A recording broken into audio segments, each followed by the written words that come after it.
Eles estão cada vez mais presentes no céu.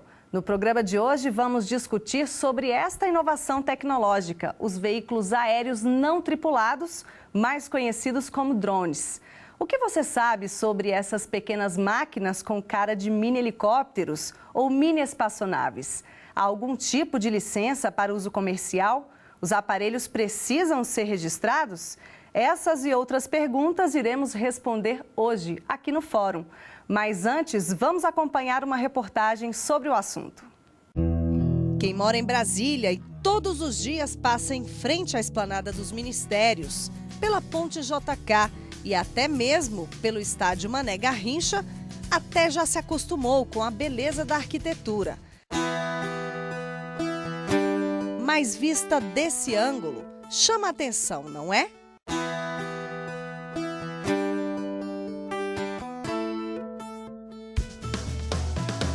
As imagens foram feitas por este videomaker, com este equipamento conhecido como drone. Parece brincadeira de criança, mas o assunto é sério. A aeronave diferente, guiada por um controle remoto, foi desenvolvida para fazer voos principalmente em áreas de difícil acesso e para um monitoramento de segurança. O drone é facilmente encontrado em lojas especializadas e na internet. A procura está cada vez maior. Só uma empresa online vende em média cerca de 10 mil drones por mês. Equipamentos com preços que variam de R$ 300 até R$ 500 mil.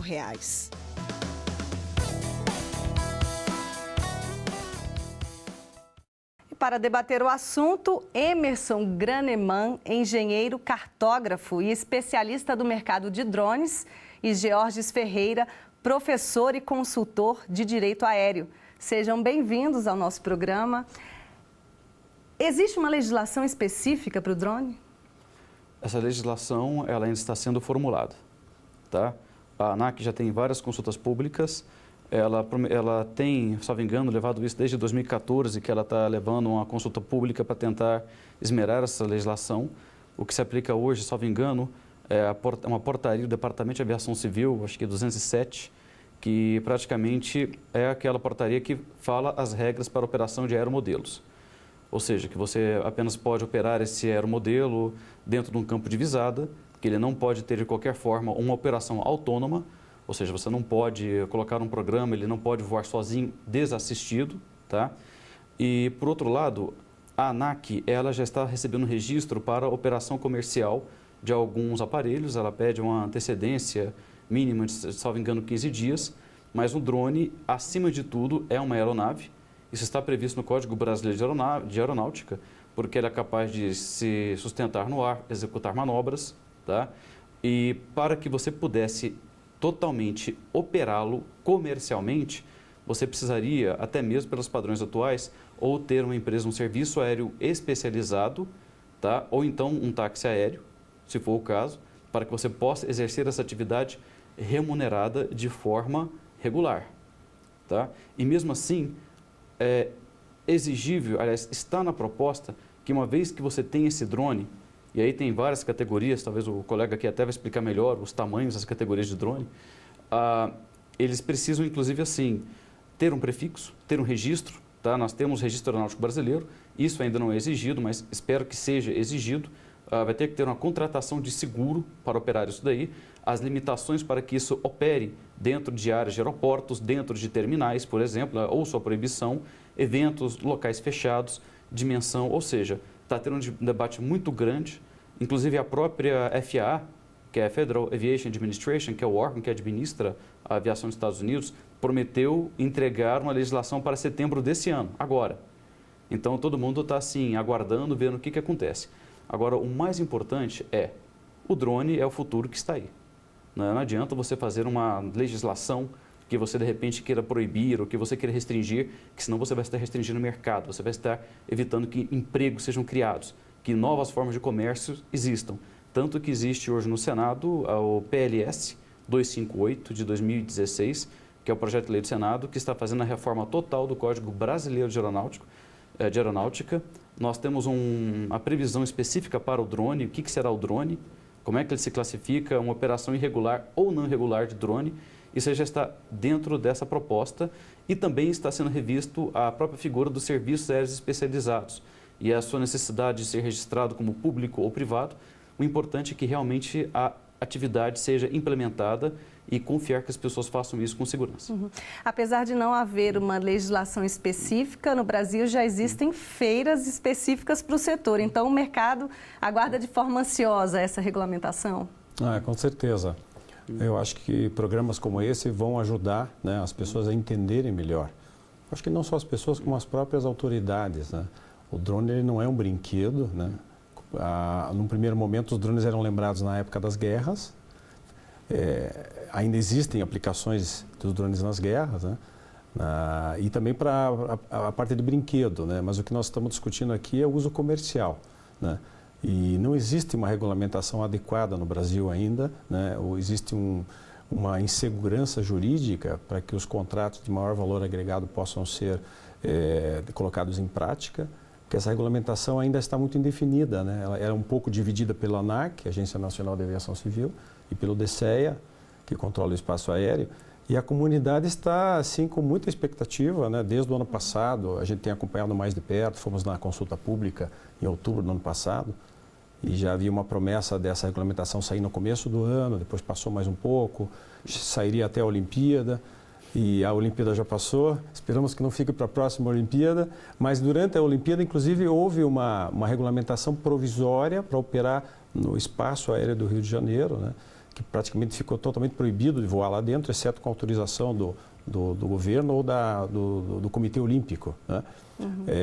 Agora, com certeza, como o Jorge falou, existe aí uma demanda que vai gerar muito emprego, não só empregos, também os benefícios que o drone vai trazer para a sociedade, eles estão sendo...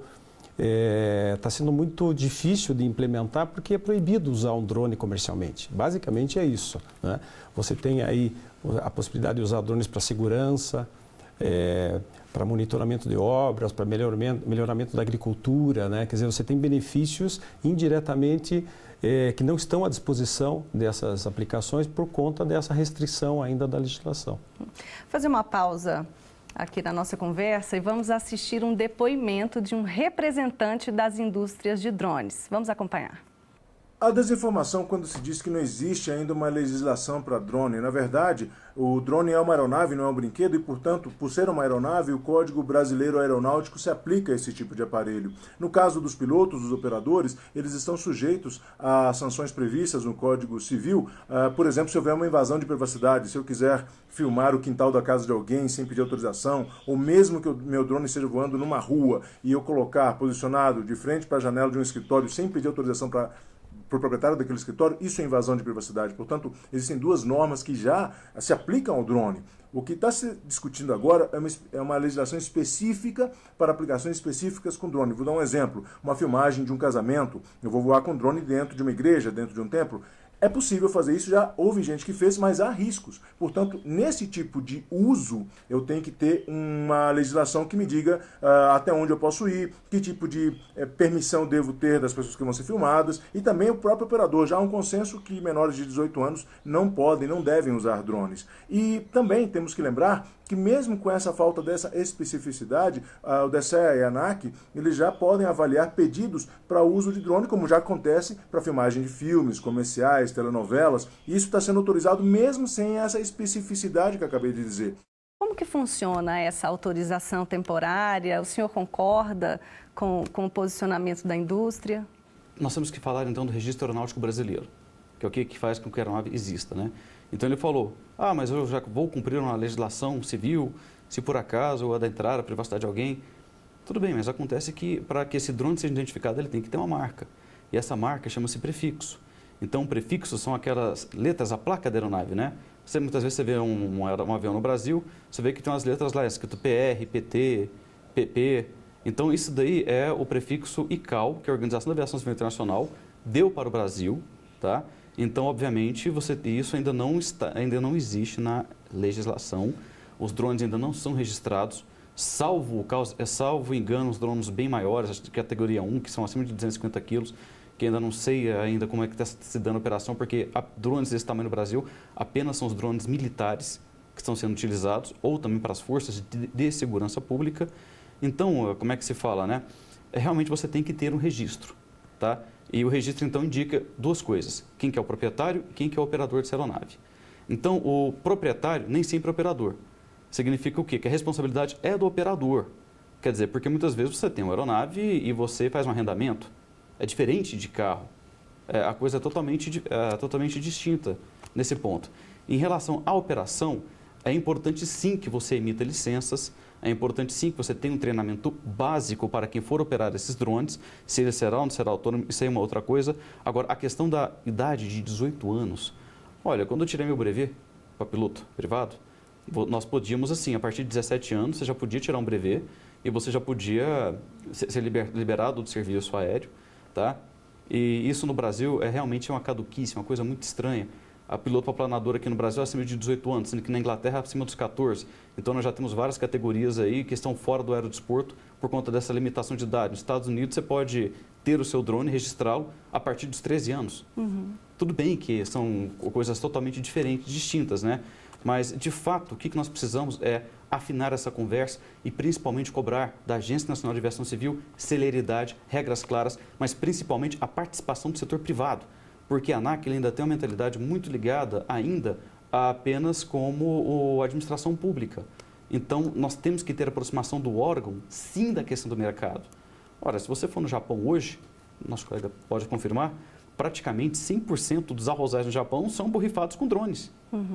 Enquanto antigamente você andava com uma tanque, uma cauda nas costas, borrifando 20 litros, 40, 100 litros por hectare, um avião passou a fazer isso por 20, e hoje os drones fazem isso com micro aplicação. Quer dizer, então cada planta recebe uma dose certinha de remédio que ela precisa e por aí vai. Então, como se diz, eu acho que nós precisamos afinar o próprio discurso das empresas, da indústria de produção, tá? E também para evitar problemas com o próprio DCE. Porque, por exemplo, eu já vi drones que chegaram no Brasil e foram retidos porque não tinha autorização da Anatel, porque não tinha como comprovar a frequência que ele operaria. Dependendo da frequência, pode até mesmo causar interdição em outras aeronaves. Em tese, isso também não foi comprovado ainda. Bom, o assunto é muito extenso, tem determinadas variáveis, mas vamos para um rápido intervalo e voltamos com a conversa sobre o mercado de drones. Daqui a pouquinho, não saia daí.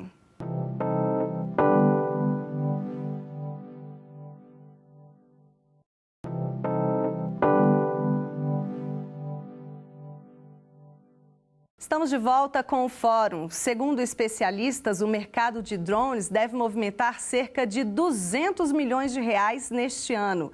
Desse montante, parte virá da atividade de pequenas e médias empresas.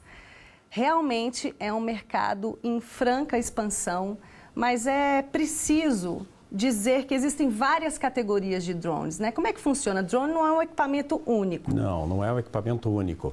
Eu acho que nós podemos considerar que existem dois tipos bem claros de drones. Tem o drone que a gente chama multirotor, parecido com um helicóptero, que é o mais comum, que as pessoas estão acostumadas a ver, que filma casamento e faz muitos trabalhos técnicos, né?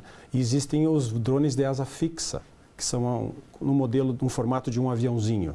E esses eles operam eles têm uma autonomia muito maior e são mais indicados para trabalhos de agricultura, mapeamento, né? Então, essas duas divisões são bem claras, né?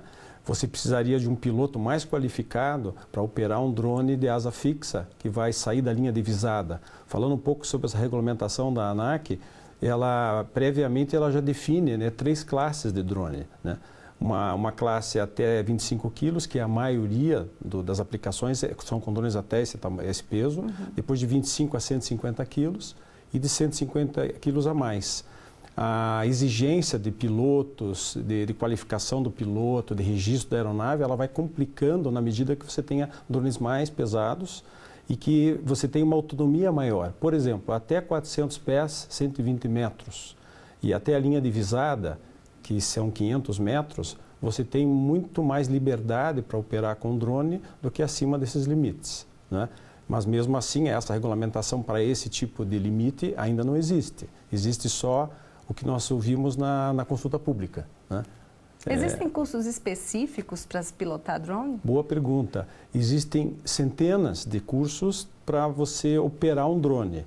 Mas o que está se preocupando muito é que a gente sabe que na regulamentação, acima dos limites que eu já falei, vai se exigir uma qualificação maior do piloto.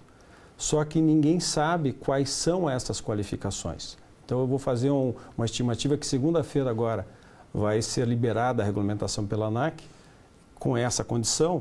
No dia seguinte vai ser impossível esses pilotos aparecerem, porque vão ter que ser criadas escolas que atendam a essa regulamentação da ANAC. Imagino que vai haver um período de adaptação para só depois disso os pilotos serem formados por essas escolas que não existem ainda, porque a ANAC não definiu que tipo de exigência vai haver para formar esses pilotos. Então, se não existe essa regulamentação ainda, quem é que fiscaliza? Bom, existe no próprio site da ANAC, né, uma página para RPAS, que é como eles chamam as aeronaves remotamente pilotadas, tá? Que lá tem um guia, um par e passo, onde você pega uma aeronave, né, até essa categoria 25 quilos, e então você segue o registro, você leva o equipamento, a documentação. Então, em até 15 dias, ele pede pelo menos 15 dias antes do evento, para que você então possa preencher essas características, onde você vai operar, como você vai operar, quem você vai operar, sendo que no momento ainda não existe, obviamente, uma carteira de piloto para drone. E ainda não tem uma previsão para tanto. A ANAC hoje é uma agência que funciona com uma dotação orçamentária que tem até 85% de restrição orçamentária. Quer dizer assim, de cada R$100 que ela requisitaria para investimento nela mesma, né, existe um contingenciamento de 85%. E ela dificilmente está dando conta da atual demanda da aviação geral e do custo tal. Então, isso daí está abrindo um mercado gigantesco. E, por outro lado, enquanto aqui no Brasil a certificação de produtos aeronáuticos, para ver se esse produto pode ou não pode voar, é por conta da ANAC, a partir do momento que ele decola, que ele vai para o céu, assim dizer, agora o céu que nós vemos assim, 1 metro, 2 metros, 3 metros, 4 metros, em tese é a Força Aérea que tem que tomar conta, tá? E a Força Aérea, obviamente, ela tem que fiscalizar e ela tem proibido, tem emitido o que se chama de NOTAMs. NOTAMs é Notice to Airmen, tá? Que muitas vezes eles até mesmo avisam o risco desse tipo de equipamento para o aeroporto. Então, ele solta esse NOTAM publicamente, informando da proibição de operação próximo ao aeroporto, como Congonhas, próximo à pista de Guarulhos, perto de uma série de coisas. Por outro lado, as próprias autoridades policiais também têm sido chamadas, em casos, muitas vezes, da quebra de privacidade, tá? Muitos programas aí espetaculosos, por exemplo, né, pega esses drones, né, e entram em casa de entram em casa de artistas, e entram em casa de muitos lugares e, obviamente, isso aí causa muito constrangimento. O próprio uso do drone, aconteceu um fato que foi assim pitoresco, interessantíssimo. Estava em uma fazenda, tá, na minha região nós chamamos de roça, de repente, uma plantação de milho muito grande. E eles estavam dirigindo uma caminhonete, e essa caminhonete então andando com o drone na carroceria. Aí, de vez em quando, para dar uma olhada na fazenda, para dar uma olhada como é que está tudo bonitinho, eles levantava esse drone e ficava vendo, e de repente eles foram até a beira do rio. Aí chegou na beira do rio, de repente o funcionário ligou para o dono da fazenda. Patrão, o que foi? Tem uns pescadores aqui no rio. Quer dizer, o pessoal que entrou na propriedade sem autorização, né? O que faz? Chama a polícia? Não, aí. Eles estão vendo você? Estão, eles estão aqui dando tchauzinho pro drone, né? Estão dando tchau aqui para a máquina, né? O que eu faço, patrão? Joga esse trem em cima deles. Quer dizer, então... E qual é a penalidade para isso? Olha, como se diz, não é? Você agora querer discutir o tipo penal disso daí, tá? Se você, por exemplo, né, vamos colocar o tipo penal, se você tem, por exemplo, um drone e você entra dentro do espaço aéreo de um aeroporto, por exemplo, de uma terminal, ou então você tem um tráfego que vai conflitar. Quer dizer, você tem um drone que está voando, de repente, eu estou pilotando uma aeronave, eu vejo um drone. Ou seja, eu reporto, olha, tem um drone aqui acima de... porque você está vendo para o pouso, você não está a 100 metros de altitude. Olha, eu estou vendo um drone aqui, está na vizinhança, né? Aí você lança, as autoridades aeroportuárias chamam a polícia, chama todo mundo. E se eventualmente a pessoa é presa, e isso constata que foi um risco ou um incidente grave, isso aí tem o artigo 261 do Código Penal brasileiro que fala colocar em risco os sistemas de navegação aérea brasileiro, tá? Por outro lado, se você joga um drone em cima de uma pessoa com a intenção, como é que se fala? Você não sabe qual que é o resultado que você vai assumir no mínimo um dolo eventual. Agora, esse dolo, se é para a figura de você ferir, tá? Ou de você matar, aí realmente a linha é extremamente tênue. A gente talvez tenha que separar uma coisa, a regulamentação para o uso comercial, que a gente está aguardando a ANAC liberar. Outra coisa é a penalidade trivial, né? Se um drone ele é mal utilizado, se ele entra num presídio, aplica-se a lei existente, né? Você não pode entrar num presídio com celular, assim como um drone também não pode. Sim. Você não pode bisbilhotar a vida dos outros com o celular, subindo no muro. Mas para quem está usando comercialmente sem autorização? Isso, mas você tem uma penalidade, sim, já não precisa esperar a regulamentação da ANAC sair para fazer esse tipo de controle. O que, na verdade, nós estamos aguardando é o uso para aplicações comerciais. E em outros países, falando em aplicações comerciais, os outros países estão patinando como o Brasil ou estão mais avançados? Alguns estavam patinando, mas saíram na frente, né? O México, por exemplo, o Chile, a Argentina.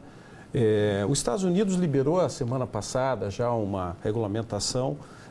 No final do ano, eles fizeram uma regulamentação, digamos, um pouco mais light, porque a expectativa de venda de drones no Natal era de 500 mil drones sendo comprados para presentes de Natal, né? Então, eles se preocuparam muito com isso e criaram um registro mais simplificado, mesmo para uso de brinquedo, para uso de lazer, né? E agora, recentemente, eles fizeram uma liberação, ainda não a total, porque lá existe uma pressão grande da sociedade para uso comercial.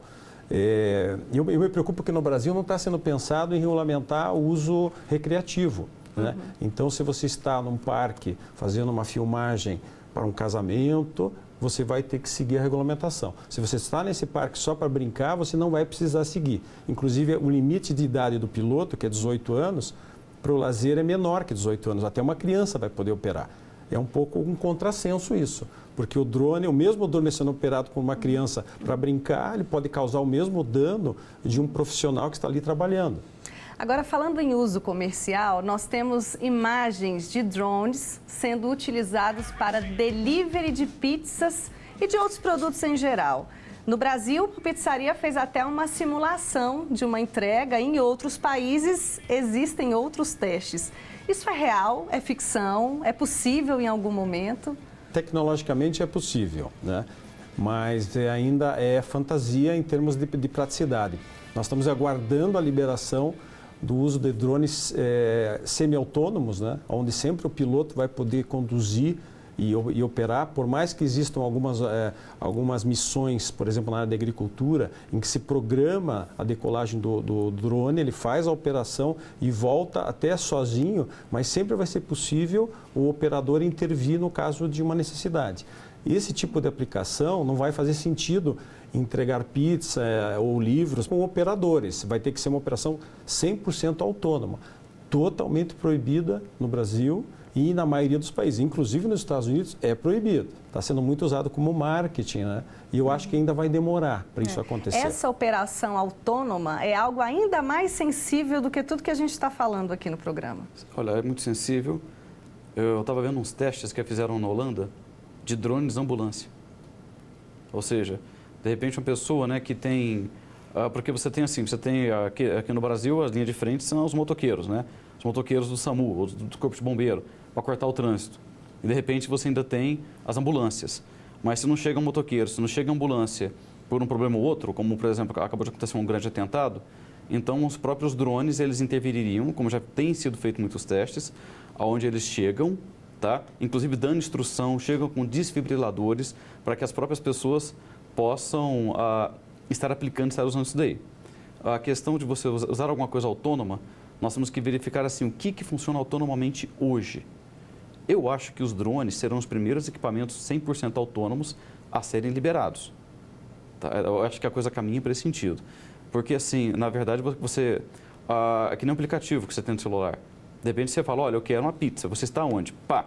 Você colocou a pizza, eu estou na Paulista, por exemplo, né? Eu estou no prédio tal, em tal lugar. Automaticamente, você já selecionou a pizzaria.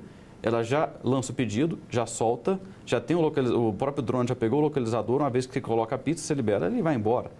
Agora, o pessoal fala, mas e se você acaba a bateria? E se você tem que fazer alguma manobra de emergência? Eu acho que ainda nós vamos ver durante um bom tempo essas operações semi-autônomas. Acho que autonomamente, aquilo que eu falo, até o próprio piloto automático das aeronaves hoje, né? E a aeronave hoje ela é assistida por GPS, assistida por satélite. Praticamente, depois que você decola a 150 pés, você larga a mão dos controles de uma aeronave e ela, tipo assim, é só você não atrapalhar muito a aeronave. Então, nós vamos ter uma situação que você vai criar a figura do gerenciamento de drones, para que você possa operá-los semi-autonomamente com muito mais segurança. Ok. Muito obrigada. Eu agradeço a presença dos senhores. Nós ficamos por aqui. No programa de hoje, discutimos o mercado de drones no Brasil e a regulamentação do uso comercial e doméstico deste equipamento. Os nossos convidados foram Emerson Graneman, engenheiro, cartógrafo e especialista do mercado de drones, e Georges Ferreira, professor e consultor de direito aéreo. E se você quiser assistir a esta e outras entrevistas, acesse o portal tvjustiça.jus.br. Até o próximo encontro.